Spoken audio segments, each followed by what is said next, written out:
It's Wednesday, March the 1st. Set me free, says Shipman. There's grannies to kill. Charles told to put on hat. He says, OK.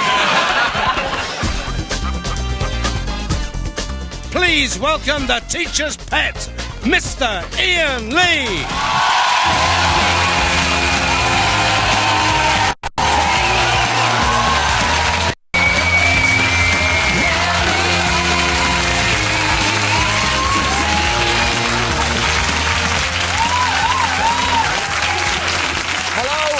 Welcome to the 11 o'clock show. Kids 8, who'd have them? Well, other kids mostly, and of course Gary Glitter. But, no, but don't they say the funniest things? Only yesterday, one little one came up to me and said, "No, Uncle Iain, I don't want to take some sweeties out of your pockets. You scare me." Ugh. Brilliant, I gave him a smack. But today saw the launch of a national campaign to reduce the number of teenage pregnancies, and mostly it involves giving condoms to male teachers. Dirty buggers, sack them all. The situation is so bad that schoolgirls cast as Mary in the nativity plays are bringing their own babies. Even Sonia from EastEnders is set to get pregnant. What a ridiculous idea. Who'd shag her? Apart from Robbie. Or Wellard. No, it's quite difficult. The good news is, as she knows, the good news is that research shows that the more intelligent kids are, the longer they have to wait to have sex, which means I've got more chance of getting into Mensa than I have of getting into a lady. Don't get it. I do, it's very good.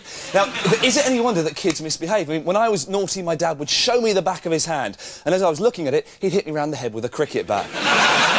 So how do we solve the problem of unruly children? I say bring back national service. After all, they've already got the combat trousers, they'd enjoy being part of a crack troop, and some of them even have their own guns. But enough of these juvenile japes. Ladies and gentlemen, please welcome the girl who'd get us all into trouble, Miss Daisy Donovan.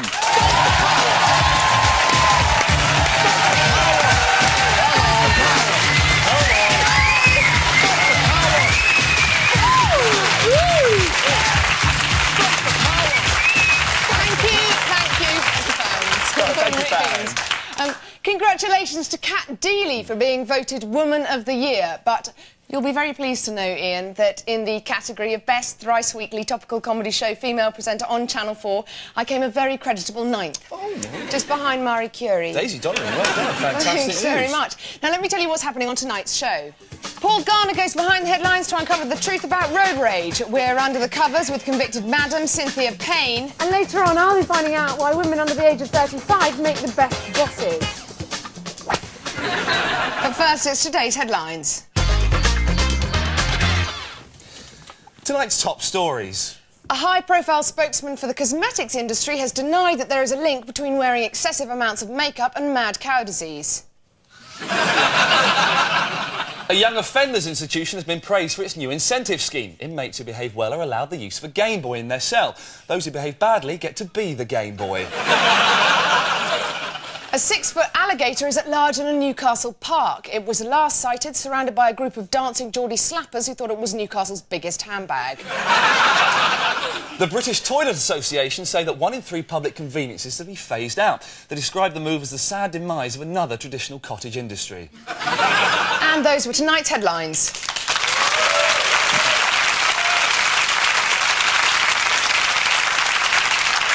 The government announced new plans today to make Britain's roads safer. However, the new plans failed to tackle the increasing danger of road rage. Luckily, Paul Garner has this emergency report. You know, children have always been fascinated with cars, and it's hard to believe that one day kids like these will become the violent, foul-mouthed scum which add to the ever-increasing number of assaults known today as road rage. Right!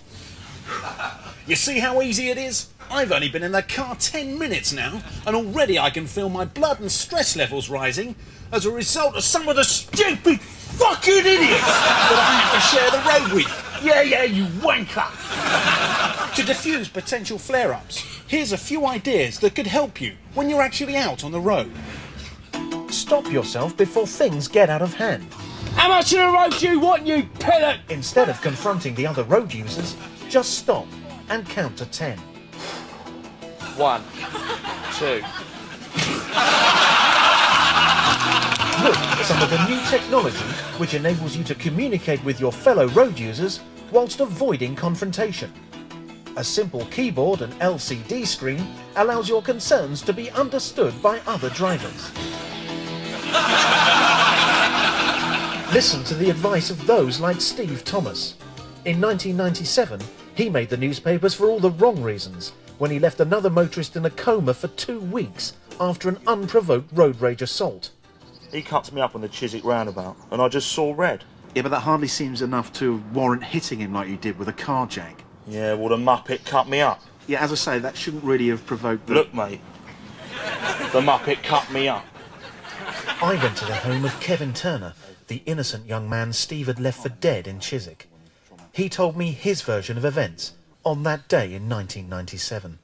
And by all accounts, this was a totally unprovoked attack, wasn't it, Kevin? Yeah. I remember I was driving along the A4, coming up to the roundabout, and there was this guy, and he was waving his arms and hooting, and I thought something was wrong. So I pulled over, and then all I can remember is that this guy just got out of the car, and then he just went for me. I'm sorry. No, it's okay. You take your time. There's I'm all the sorry. time in the world. There's no rush. All right, thanks. Tony was with me, my boyfriend. He was in the car. Hang on. Your boyfriend? My partner, Tony. We've been together for 11 years. He was in the car. But not the story I heard. I've spoken to Steve and he said you cut him up. I mean, you can't go around cutting people up. You muppet! Road rage ruins lives. The next time you find yourself getting worked up at the wheel, just remember this little phrase. Don't get angry. Get even. Better as a user of Britain's road and motorway network. This is Paul Garner, the 11 o'clock show in West London. Right, which one of you fellas fancies a nice cuppa? Piss off, Benders, piss off.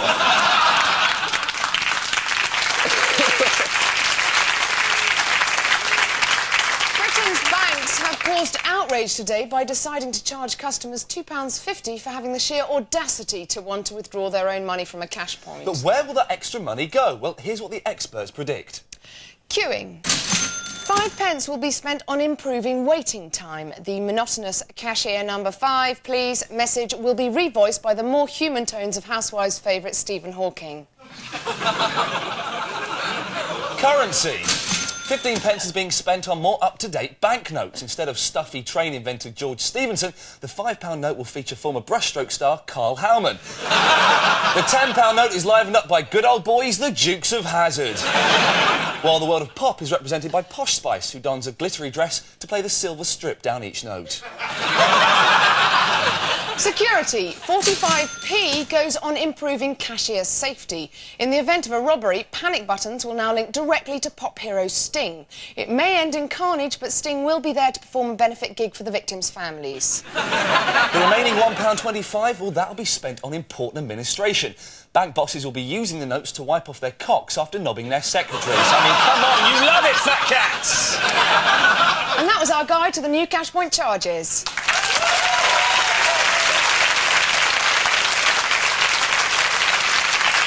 Now, we all know that women have traditionally had a tough time in the workplace. Not only do they have to put up with sexist, patronising crap from the men, but they also have to deal with their petty mood swings. And having sexually inadequate males flash them from behind the photocopier. Yeah, sorry. Despite that, a report out today says that women make better bosses than men. Take a look. A report out today suggests that women under the age of 35 make the best bosses in the workplace. But is the key to success a firm handshake or a firm breast? I've come here to London to find out. I'm a woman under 35. What are my assets? I'm not talking about my hands. What are your assets? I don't quite understand the question. I've got 4 women working for me, and, you know, we do all right, but if they refuse to turn tricks, obviously I cut them. Does that make me a good boss? Well, not really, because both of you have to respect each other. And No, I respect them. It's just a case of if they don't turn tricks, then obviously I've got to cut them to let them know who's boss. oh, sure, yeah, that's right. You must let them know, who's in charge. The report also concludes that women make better bosses because of the pitch of their voice. Could you sack me like a woman? No. If you did have a woman boss, you would spend a lot of your time just looking at her skirt, wondering what she was like, wouldn't you? Yes, yeah, of course. You filthy pervert! Just take it up, say half an octave. Ready? Yeah. No, I wouldn't sack you, actually. I wouldn't sack you. Just a bit I wouldn't sack you. Well, because it's not my scene. It's not my scene. Oh, Don, hello, how are you? All right, I'm sorry, I won't be coming to work today because I've got an upset stomach. I'm not too well. I've got a bit of a headache and that. You want some time off then, do you? Yeah, a couple of days I do. A couple of days? Yes.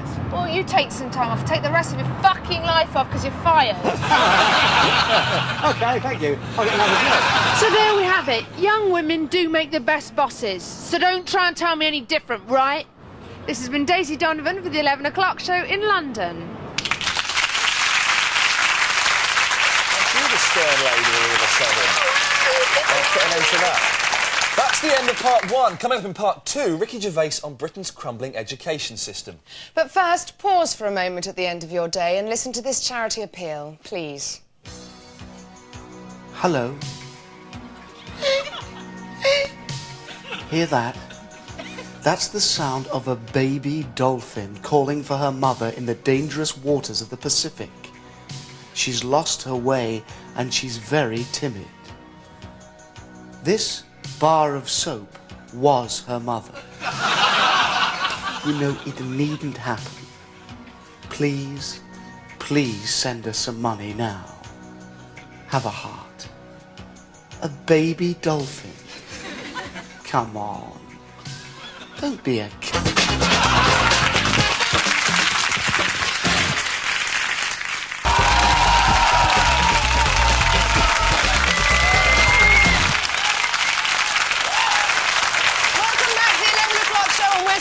of March still to come. Ricky Gervais and Cynthia Payne, but first today's headlines. Charles visits Caribbean. They say thanks for the dope.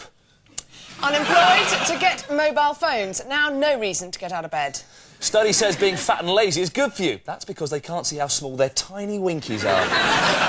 When they said the revolution will not be televised, they hadn't considered the literal revolution of the London Eye, which is on our screens more often than Jeremy Spake, and I've heard charges less per ride.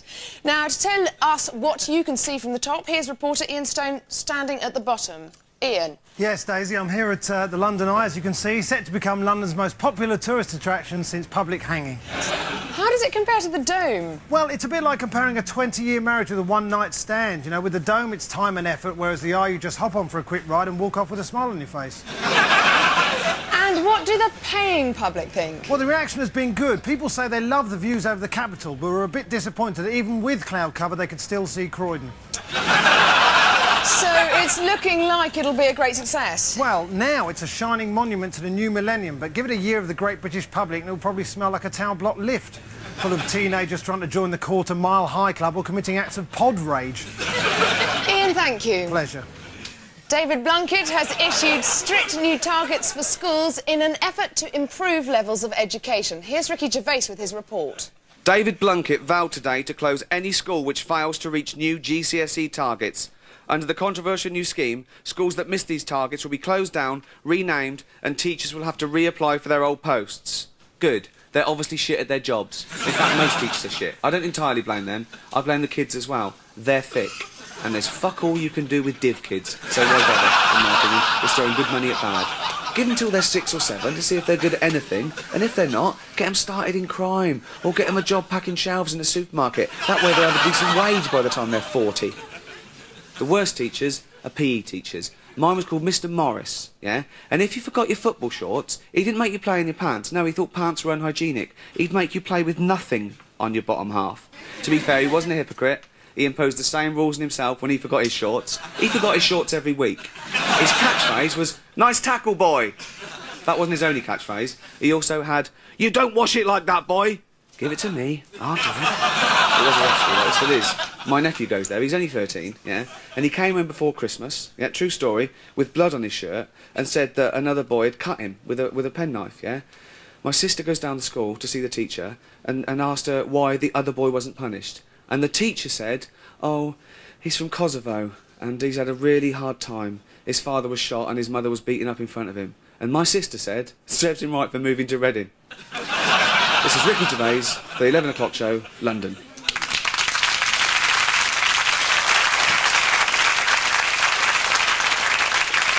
Everyone has their own idea of happiness. To some, it's a puff on a fat cigar. For Dr. Shipman, it's a lock-in at the bingo. But news out today claims that the best way to stay happy is to slob around at home. Apparently, people who take regular exercise are as miserable as sin, whereas people who squat on the sofa, boozing, dribbling and guffing feel great. Bad news for Lynn for Christie, great news for Judy Finnegan. So, do you and your family have what it takes to find happiness? Is your family a family of slobs? Find out now with this simple test. When you get home after a hard day's work, has your wife... A. Prepared a hearty evening meal. Or B. Spent the day scoffing a cinema pack of Maltesers and shitting into a bag. Does a romantic night in mean... A. Watching Sleepless in Seattle with your partner. B. Watching Eyes Wide Shut with your sock. When your husband makes love to you, does he... A. Put on a romantic record and stick a rose between his lips. Or B. Put in a pizza and stick a Snickers between your lips. And finally, do your family all squeeze onto the sofa to watch... A. The telly. B. The greyhound screwing next to the radiator. So, if you answered mostly A's, you need to get in more. And if you answered mostly B's, you'll die happy, probably tomorrow from pie cancer. And that was our scientifically proven slob test.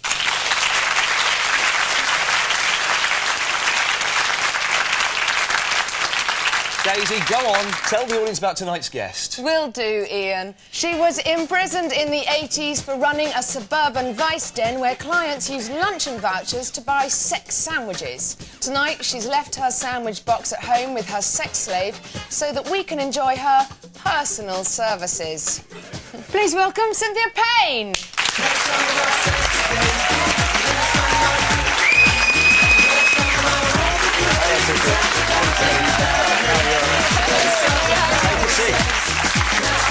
Thank you very much for coming along and joining us. Now, it's true, isn't it, that at your house parties, people exchange luncheon vouchers in return for sexual favours. How did that work? Well, you know, they were fiddling me, the girls, and... They were what? I thought it was the blokes that came in they'd be fiddling. No, we used to charge £20 in those days, food, drink, and a lady of their own choice. We used to knock £5 off road age pensioners, and we used to charge half price if they were past it. What girl was the most popular? Oh, the Welsh girls were the best. Really? Oh, They're yes. dirty, aren't they, Welsh girls? They are dirty. It does happen to be St David's Day today, isn't it? Yeah. I'm off to get a couple of Welsh hookers after the show. No, the Welsh girls, they enjoyed a party as well as getting a few bob. And this all happened in your South London home, didn't it? So what did the neighbours think?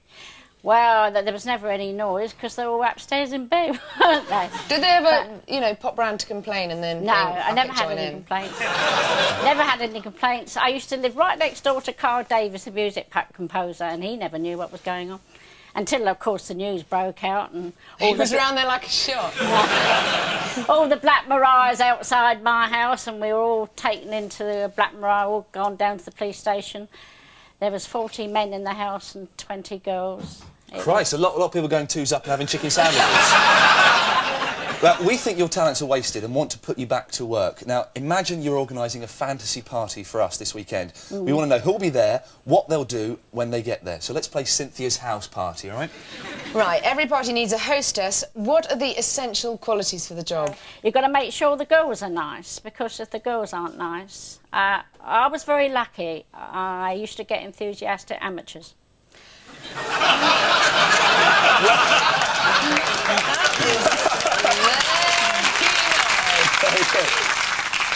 We also need a celebrity couple for our party. Tell us what you think, because Posh and Bex have been in the news. She seems to wear the trousers. But what about in the bedroom? Who comes out on top? Well, could she beat something like this, for instance? Let's have a look at this. That's me in a catsuit. Show this on the camera. This is you. That's a cheeky lady. Mind you, that's 25, 30 years ago, maybe. Thanks very much for that. What about our royal lovers, Edward and Sophie? Who's on top there? Well, I'm a royal family admirer, so I don't like running the royal family down. But he's a bit. I like Charles. Actually, I think he's going to make a great king. What about Edward though? He's a bit limp, isn't he? Well, you know, Sophie's good for her. Him. You got it right the first time. Ladies and gentlemen, Cynthia Payne. Thanks very much. Earlier, we reported on David Blunkett's plans to close underachieving schools. And for more on that story, go back live to Ricky Gervais. Ricky, have you found out any more about David Blunkett's plans? No, but I've got an idea for headmasters of shit schools, right? If I was them, what I'd do, when Blunkett came round and said, I want to check your standards, I'd go, you want to see the exam results, do you? Actually, I'll read them to you, shall I? I'd go, maths, brilliant. Science, top marks. English, yeah, we came top in everything. And Blunkett would go, all right then, see you next year. Actually, I just remembered something, right? I was about my school. Remember I was telling you about Mr Morris, the PE teacher? Yeah. Right? He used to try and impress all the divs with stories, usually about sex, right? And he told us this, and we were meant to believe it. He said that when you're captured by cannibals, they show you pornographic pictures so you get an erection and there's more meat. That's true, right? So you're in the pot, and the chief is adding a bit of salt and thumbing through a copy of Big and Bouncy, and you're going, oh, don't kill me, I don't want to die. Look at the mutton shutters on that. The one you played right into their hands. More meat. Yeah, thanks so much, Gervais. As usual, nothing to do with anything. Schools, bye. Time now for the news just in. Alan Shearer has announced he's to become a dad. The couple were using the barrier method of contraception, but Shearer managed to curl one in from just outside the box.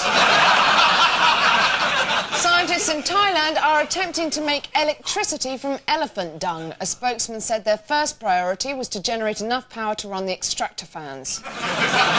As Moore's murderer Iain Brady continues his hunger strike, prison officers have stepped up security. They've narrowed the bars on his cell. During his court appearance, Brady issued a statement that every human being has the right to refuse food. The statement was read out by his lawyer, a Miss Ally McBeal. Officials are outraged by a tourist guide that claims Brits are all drunken, loudmouth yobs. The spokesman for the UK Tourist Board responded by belching and saying, "Come on, you slags, I'll have the lot of you." Yeah. A gardening group were annoyed with the £7,000 cost of a 1-hour lecture by Charlie Dimmock. The organiser complained that she spent 10 minutes talking and 50 minutes slowly bending over to pick up her notes. And that was the news just in. That's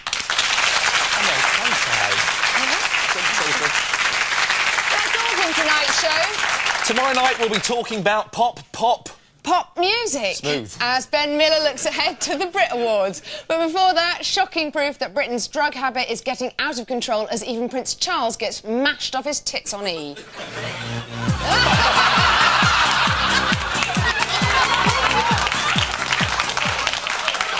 And finally, just what are Britain's favourite TV shows? I went to find out. Good night. Good night. What's your favourite programme on television? The Bill. What's your second favourite? Touch of Frost. Third favourite? Can you sum up what you think of the 11 o'clock show in one word? I don't know it. I've never seen the 11 o'clock show. What's it, Channel 5? Sorry? Channel 5? Fuck off, it's Channel 4. Your sixth favourite programme on television? Sixth one? Don't know, really. Okay, and your seventh? What do you think of Daisy Donovan? Never heard of it. Ricky Gervais? Never. And your eighth favourite programme on television? Eighth one? Only Fools and Horses. Paul Garner? No. Don't mind bothering.